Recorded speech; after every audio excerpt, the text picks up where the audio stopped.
हिफाजत नमाज।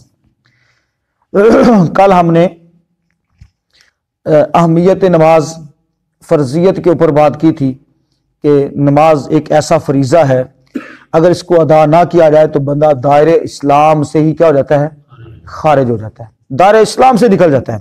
ऐसा फरीज़ा है। तो आज हम इसकी हिफाजत की बात करते हैं। हिफाजत की बात इसलिए की जाती है, साज़ेरा इंसान है, इंसान से बड़ी सुस्तियां होती हैं, कोताहियां होती हैं, कभी किसी हालत में इंसान है, कभी किसी हालत में है। तो भाइयों, नमाज की जो हिफाजत है ना, जिस तरह से नमाज पढ़ना फर्ज है, ऐसे ही नमाज की हिफाजत भी क्या है, फर्ज है। नमाज का जैसे पढ़ना फर्ज है, दोबारा से जुमला दोहरा रहा हूं, ऐसे ही नमाज की हिफाजत क्या है, फर्ज है। और नमाज की अगर हिफाजत की है तो नमाज बंदा पढ़ सकेगा, और अगर हिफाजत नहीं की तो बंदे की नमाज पढ़ी हुई भी बिल्कुल, यानी उस किसी खाते के अंदर वो नहीं है, पढ़ी हुई भी, जिसने नमाज की हिफाजत नहीं की। अल्लाह के रसूल सल्लल्लाहु अलैहि वसल्लम फरमाते हैं, अब्दुल्लाह बिन अमर बिन आस रजी अल्लाह अन्हु इस हदीस के रावी हैं, मिशकात शरीफ में, मुस्नद अहमद में ये रिवायत मौजूद है। अल्लामा अलबानी अलैहि रहमा ने इसको सही करार दिया। फरमाया, मन हाफ़ज़ अलैहा, जिसने इसकी हिफाजत की, जिसने इस पर हिफाजत की, इसकी हिफाजत की, किसकी मुराद, नमाज की, कानत लहू नूरन, ये कल क़यामत के दिन उसके लिए रोशनी होगी, व बुरहानन, और दलील होगी, व निजातन, और निजात का परवाना होगा, निजात की चिट्ठी होगी, उसके पास ये कार्ड होगा निजात का, यानी वह निजातन, और निजात का बायस होगा, यौमल क़यामती, क़यामत के दिन, क़यामत के दिन ये निजात का बायस बन जाएगी। और फिर फरमाया, वमन लम युहाफ़िज़ अलैहा, और जिसने इसकी हिफाजत ना की, जिसने इसकी हिफाजत ना की, लम तकुन लहू नूरन, ना तो ये रोशनी बनेगी उसके लिए, वला बुरहानन, और ना ही उसके लिए बुरहान दलील बनेगी, वला निजातन, और ना ही ये निजात का बायस बनेगी, यौमुल क़यामत, क़यामत के दिन। तो गोया नमाज की हिफाजत जरूरी है, नमाज की हिफाजत जरूरी है। और अल्लाह ताला ने पहली उम्मतों का जब जिक्र किया ना, तो फरमाया, फ़ख़लफ़ मिन बअदिहिम ख़ल्फ़ुन, और जब उनके नेक लोग गुजर गए, उनके बाद जो उनके जानशीन थे, वो जब जानशीन बने, अज़ाउस सलात, उनकी सबसे बड़ी गलती जो थी वो नमाज जाया करना था, नमाज को जाया करना, अज़ाउस सलात। और आज हम देखें, जिस कदर सहाबा, ताबीन, तबा ताबीन, आइम्मा दीन जिस कदर नमाज की हिफाजत करते थे, आज हम उनके जानशीन है कि नहीं है, उन्हीं के जानशीन है ना। आज हमने सबसे पहले किस चीज को जाया किया है, नमाज को जाया किया, अज़ाउस सलात, नमाज को जाया किया, वत्तबउश शहवात, और दूसरा उनका गुनाह यह था कि वो ख्वाहिशात की पैरवी करते थे। आज हम देखें, नमाज भी हमने जाया कर दी, और ख्वाहिशात की पैरवी में भी क्या है, सबसे आगे आगे, सबसे आगे आगे। फरमाया, फसौफ यल्कौना गय्या, ऐसे लोग जो ये दो जुर्म करते हैं, फरमाया ऐसे लोग अनकरीब वादी गई के अंदर दाखिल होंगे। ये वादी गैया, गई जो है ये जहन्नम का वो हिस्सा है जिसमें सारे जहन्नमियों की पीप और खून जमा होगा, उस हिस्से के अंदर इनको दाखिल किया जाएगा। किनको, नमाज को जाया करने वाले और ख्वाहिशात की पैरवी करने वाले।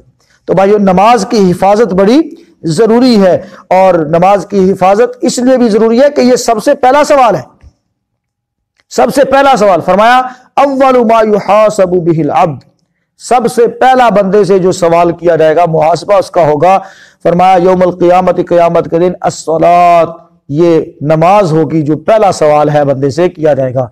फ़इन सलहत, अगर ये नमाज दुरुस्त हुई, ठीक हुई, तो सारे आमाल उसके दुरुस्त हो सकते हैं, हो जाएंगे, उनकी कमी कुताही अल्लाह ताला दूर कर देगा।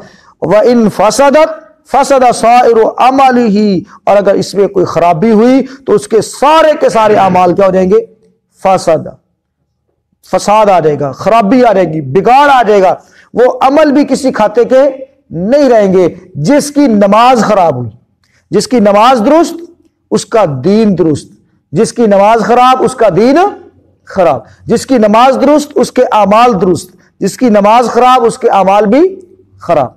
और भाइयों बहुत सारे फवायद है नमाज के, इंशाल्लाह इसके ऊपर अलग से एक हम वीडियो बनाएंगे नमाज के फवायद के ऊपर। बहरहाल एक फायदा इसका मैं आपके सामने जिक्र कर देता हूं कि नमाज अगर हम पढ़े, नमाज की हम हिफाजत करें ना, क्योंकि हिफाजत नमाज चल रही है ना, हमारा मौजू क्या है आज, हिफाजत नमाज। अगर हम नमाज की हिफाजत करें तो भाइयों अल्लाह ताला हमारी इज्जतों की हिफाजत फरमाएगा। नमाज की हिफाजत करें तो हमारी इज्जतों की, हमारे जान माल की हिफाजत होगी अगर हम नमाज की हिफाजत करने वाले बन जाए।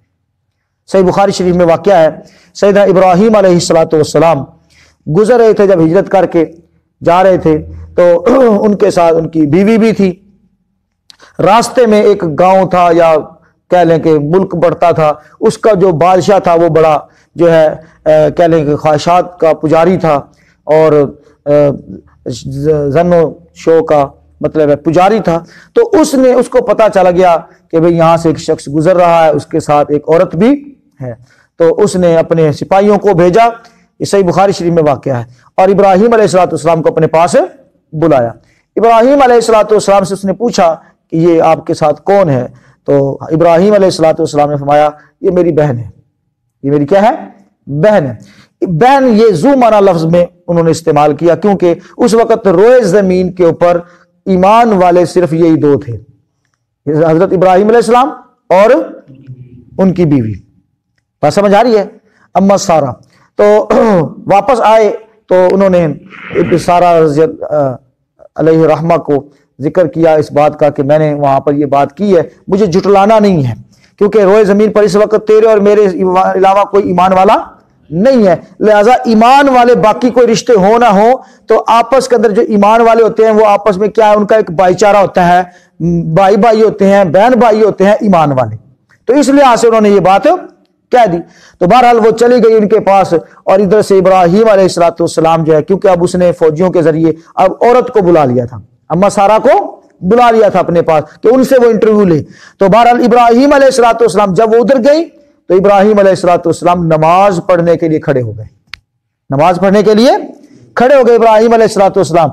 और जब वो वहां पर पहुंची और वो बुरी नीयत से उनकी तरफ बढ़ने लगा तो वो जाम हो जाता था, बिल्कुल जैसे बंदे को फालिज नहीं पड़ जाता है, बंदा हरकत नहीं कर सकता, ऐसे जो है वो हो जाता था। जो ही वो बुरी नीयत से आगे बढ़ने की कोशिश करता तो उधर ही जो है वो पकड़ लिया जाता, जाम हो जाता, आगे हिल नहीं सकता था, वो अपने उस बुरे इरादे से जो है उसको पूरा नहीं कर सकता था। तो मुहतरम भाइयों, फिर उसने बिलाखिर 2-3 ट्राइयां करने के बाद कहा इसको ले जाओ कि ये इंसान नहीं है, कोई जिन भूत है, क्या चीज मेरे पास तुम लेकर आ गए हो।